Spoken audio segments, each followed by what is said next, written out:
बहुत साल पहले की बात है।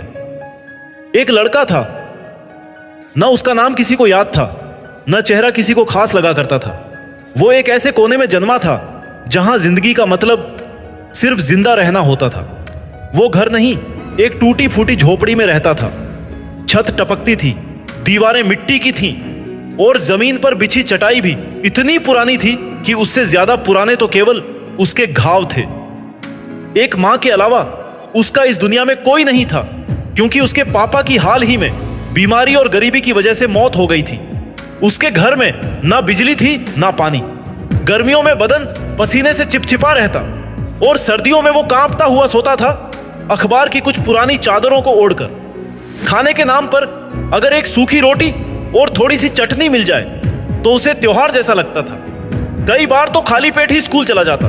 पेट से ज्यादा उसकी आंखें भूखी थीं, एक बेहतर जिंदगी देखने की भूखी। वो स्कूल जाता लेकिन बिना किताबों के। उसके पास तो एक ही कपड़ा था जो दिन में पहनता और रात को उसी को धोकर सूखने के लिए लटका देता। दूसरे बच्चे जब टिफिन में पराठे और मिठाइयां लाते, वो अपनी खाली जेब टटोलता और गर्दन झुकाकर अपनी भूख को निगलता। स्कूल में उसका मजाक उड़ाया जाता था। बच्चे उसे गंदा, भिखारी और कूड़े वाला कहकर चिढ़ाते। लेकिन सबसे ज्यादा चोट तब लगती जब कोई टीचर भी उसकी हालत पर तरस खाने के बजाय तिरस्कार से उसे देखता था। उसे लगता जैसे वो इस दुनिया में बस गलती से आ गया है, जैसे उसका कोई मतलब नहीं है। एक दिन स्कूल से लौटते वक्त वो बेहद थका और टूटा हुआ था। वो सोच रहा था कि क्या वाकई उसकी जिंदगी में कोई बदलाव आ सकता है, क्या वाकई गरीबी से निकलकर कोई कुछ बन सकता है। तभी उसने एक ढाबे के पीछे एक बूढ़े आदमी को देखा। वो आदमी बहुत साधारण था, लेकिन उसकी आंखों में एक चमक थी, एक गहराई थी। उसने लड़के को देखा, मुस्कुराया और पास बुलाया। बेटा थका हुआ दिख रहा है, चल बैठ जा। लड़का चुपचाप बैठ गया। शायद उसे पहली बार किसी अजनबी से अपनापन महसूस हुआ था। बूढ़े ने पूछा, क्या बात है, उदास क्यों है? लड़का बोला, मेरे पास कुछ नहीं है, ना खाना, ना कपड़ा, ना किताबें। लोग मुझे भिखारी समझते हैं। मैं बड़ा होकर क्या बनूंगा? बूढ़ा हंसा, लेकिन उसकी हंसी में दया नहीं थी, गर्व था। उसने कहा, बेटा जिसके पास कुछ नहीं होता उसके पास सब कुछ पाने की जगह होती है। तू जिंदा है, लड़ रहा है, यही तेरी सबसे बड़ी जीत है। लड़के को लगा जैसे किसी ने उसके अंदर बुझ चुकी आग को फिर से हवा दे दी हो। वो लाइन, जिसके पास कुछ नहीं होता उसके पास सब कुछ पाने की जगह होती है, उसके दिल के सबसे गहरे कोने में उतर गई। उस दिन के बाद वो बदल गया। उसने कसम खा ली कि अब वो खुद को कभी छोटा नहीं समझेगा। वो रोज ढाबे में बर्तन धोता, स्कूल जाता और रात में स्ट्रीट लाइट के नीचे बैठकर पढ़ता। उसके पास किताबें नहीं थीं, तो उसने कबाड़ी से पुराने फटे पन्ने इकट्ठे किए। वो पन्नों को जोड़ता, सिलता और उनसे खुद अपनी किताब बनाता। उसको जो भी मिलता उसी को वो याद कर लेता। उसकी आंखों में अब एक चमक थी, भूख की नहीं, उम्मीद की। वो दिन में 4 घंटे काम करता, 6 घंटे स्कूल जाता और फिर रात भर पढ़ाई करता। नींद, वो तो अब कोई पुरानी बात बन चुकी थी। उसके दोस्त थे पुराने कागज, टूटी पेंसिलें और वो ख्वाब जो उसने आंखों में पाल रखे थे। धीरे धीरे उसके रिजल्ट सुधरने लगे। उसने स्कॉलरशिप के लिए आवेदन दिया और उसे सफलता मिली। उसे कंप्यूटर में बहुत रुचि थी। उसने एक कबाड़ से पुराना सीपीयू, एक झिलमिलाता सीआरटी मॉनिटर और एक टूटा हुआ कीबोर्ड उठाया। सबको जोड़कर जैसे तैसे एक बेसिक कंप्यूटर बनाया। उसमें भी कई बार लाइट ना होने की वजह से वो बैटरी जलाकर कोडिंग करता। उसने इंटरनेट कैफे में मुफ्त मिले समय में यूट्यूब से सीखना शुरू किया। CSS, पाइथन उसने खुद सीखा, खुद समझा, खुद लड़ाई लड़ी। लेकिन किस्मत को शायद उसका उड़ना मंजूर नहीं था। एक रात जब वो कोडिंग कर रहा था, एक मोमबत्ती से आग लग गई। कंप्यूटर में शॉर्ट सर्किट हुआ और पूरे कमरे में धुआं भर गया। उसका बनाया हुआ कंप्यूटर जलकर राख हो गया। वह फूट फूट कर रोया। उसे लगा जैसे उसकी पूरी दुनिया खत्म हो गई हो। वह टूट गया। कई दिन तक उसने किताबें नहीं छुई, काम पर नहीं गया। तभी उसे वही बूढ़ा आदमी याद आया। वो गया और ढाबे के उस कोने में जाकर बैठ गया। बूढ़ा अभी भी वहीं था। उसे देखते ही लड़के की आंखें भर आईं। बूढ़े ने रहस्यमयी आवाज में कहा, जल गया, अच्छा हुआ, अब तू फिर से खड़ा होगा और पहले से बड़ा बनेगा। आग सिर्फ जलाती नहीं, निखारती भी है। वो फिर उठा। इस बार उसने और भी ज्यादा मेहनत की। अब तक उसके 2-4 दोस्त बन गए थे। एक दोस्त ने उसे पुराना मोबाइल दे दिया, जिससे उसने फिर से सीखना शुरू किया। कुछ महीने बाद जब उसने फिर एक प्रोजेक्ट बनाना शुरू किया, तभी उसकी मां बीमार पड़ गई। सारी जमा पूंजी इलाज में चली गई। एक बार फिर हालात ने उसे झकझोर दिया, लेकिन उसने इस बार हार नहीं मानी। वो रात भर मां के पास बैठता और दिन में काम करता। उसने एक ऐसा ऐप बनाया जो गांव के बच्चों को मोबाइल से पढ़ने में मदद करता था।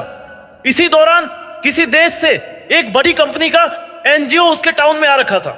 उसको ऐप के बारे में पता पड़ा। दरअसल उसकी कंपनी को भी एक ऐप चाहिए थी। एनजीओ प्रतिनिधि ने मुस्कुराते हुए कहा, तुम्हारा ये ऐप हमने देखा है, बिल्कुल अलग सोच है इसमें, लेकिन हमें जानना है ये तुमने अकेले कैसे बनाया। लड़का शांत लेकिन गहरे आत्मविश्वास के साथ, मेरे पास लैपटॉप नहीं था, सिर्फ एक पुराना मोबाइल मिला था। कभी कभी ढाबे में बर्तन धोता था और जब मालिक दया करता तो आधे घंटे वाईफाई यूज करने देता।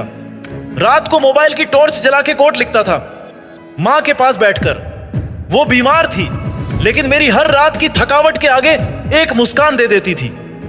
एनजीओ प्रतिनिधि हैरान हुआ, तुम्हें कभी लगा कि छोड़ दो सब कुछ, इतनी दिक्कतों में क्यों लगे हो? आंख में आंसू आ गए, लेकिन उसके शब्दों में ताकत थी। उसने कहा, हर दिन लगा, लेकिन फिर याद आता कि अगर मैं हार गया तो वो सब लोग जीत जाएंगे जो कहते थे कि मैं कुछ नहीं बन सकता। और सबसे बड़ा डर यह था कि कहीं मेरी मां की आंखों की वो चमक ना बुझ जाए जो हर सुबह मेरे लिए जलती थी।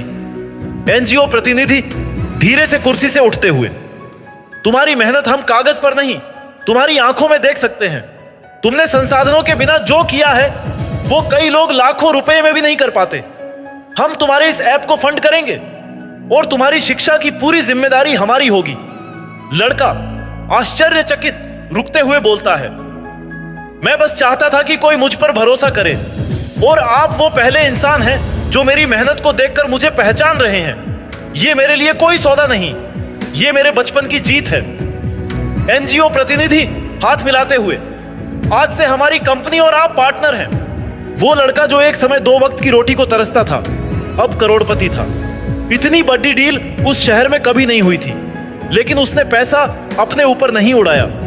उसने उसी गांव में स्कूल खुलवाया जहां से उसे तिरस्कार मिला था। उसने हर उस बच्चे के लिए किताबें मुफ्त में बांटी जिनकी आंखों में ख्वाब थे लेकिन जेब में पैसे नहीं। अब वही स्कूल जहां वो गंदे कपड़ों में तिरस्कार झेलता था, उसके नाम से जाना जाता था। एक दिन स्कूल में उसके नाम पर एक सेमिनार हुआ। वहां उसी स्कूल के पुराने छात्र और टीचर्स भी बुलाए गए। वो सब लोग भी थे जो कभी उसका मजाक उड़ाते थे, उसे गंदा कहते थे, उसके खाने के डिब्बे को देखकर नाक सिकोड़ते थे। वो मंच पर खड़ा था, चमकते कपड़े, आत्मविश्वास से भरी आंखें और दिल में वही पुराना दर्द। उसने बोलना शुरू किया, पर गर्व से नहीं, विनम्रता से। मैं आप सबका शुक्रगुजार हूं, जिन बच्चों ने मुझे गालियां दी, जो हंसे, जो चिढ़ाते थे, उन सबका भी। क्योंकि अगर आपने मेरा मजाक ना उड़ाया होता तो शायद मेरे अंदर वो आग ना जलती, शायद मैं आज यहां नहीं होता। भीड़ में सन्नाटा था, कई आंखों में आंसू थे, कुछ सिर शर्म से झुके हुए थे। आप सबने मुझे गिराया, लेकिन गिरने से मुझे उठने की वजह मिली। मेरी गरीबी ने मुझे हंसना नहीं सिखाया, पर सहना सिखाया।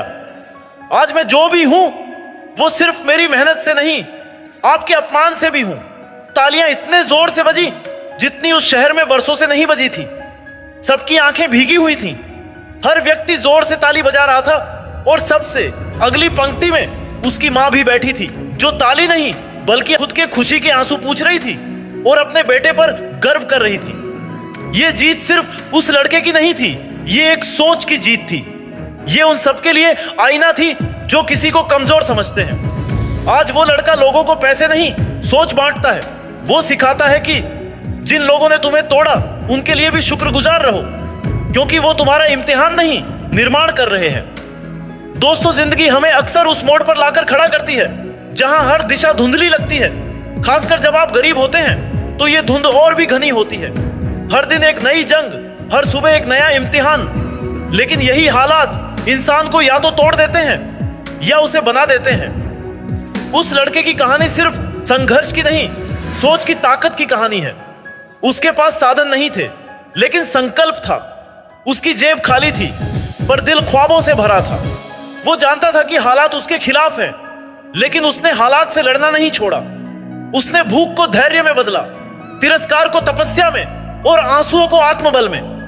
हमें यह सीख मिलती है कि गरीबी सबसे बड़ी समस्या नहीं है, सबसे बड़ी समस्या है खुद को हार मान लेना। सोच वो चाबी है जो बंद से बंद दरवाजा खोल सकती है। अगर सोच ऊंची हो तो सफर चाहे जितना भी मुश्किल हो, मंजिल जरूर मिलती है। इसलिए याद रखिए, सोच बदलो, तकदीर खुद झुक जाएगी।